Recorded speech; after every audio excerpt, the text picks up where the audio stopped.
When I first watched the trailer for Downwell before purchasing it for myself, all I could think about is how crunchy the game looked.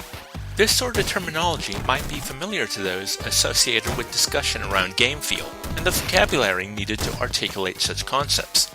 If you are unfamiliar, watch this video and keep the word crunch in the forefront of your mind.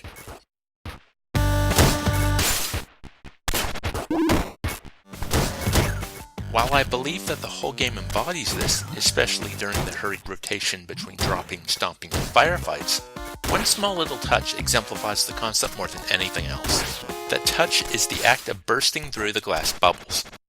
The frantic nature of the well is sucked away in an instant, and this instant of hitting the vacuum is punctuated by a literal crunch of the outer shell breaking.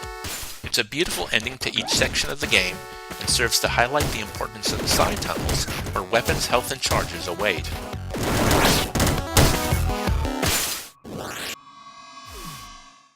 Downwell wears its mobile design on its sleeve, but I wonder how it fares without a controller.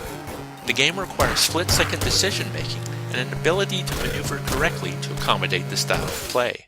Of course, one criticism I have is that you're falling so fast, most of the time you're unable to adjust to whether you need to shoot or stomp on the enemy coming up from under you. Perhaps that's the point.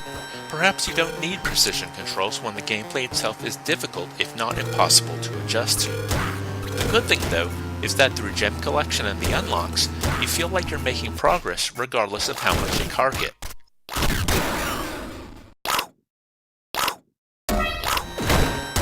And yet the gameplay itself is so enjoyable as to keep you coming back regardless. The short, intense play sessions probably have a lot to do with it. It might also be due to all the micro decisions that need to be made during every second of gameplay. Do I stomp or blast? Which weapon should I take? And do I need to take this weapon to get some health back or increase my ammo count?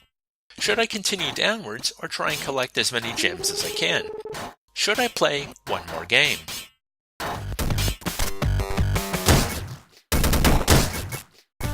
It's that last question that is the core of Downwell's success. You want to keep playing and see how far down the well you can travel. The inclusion of elements of the roguelike genre doesn't hurt either.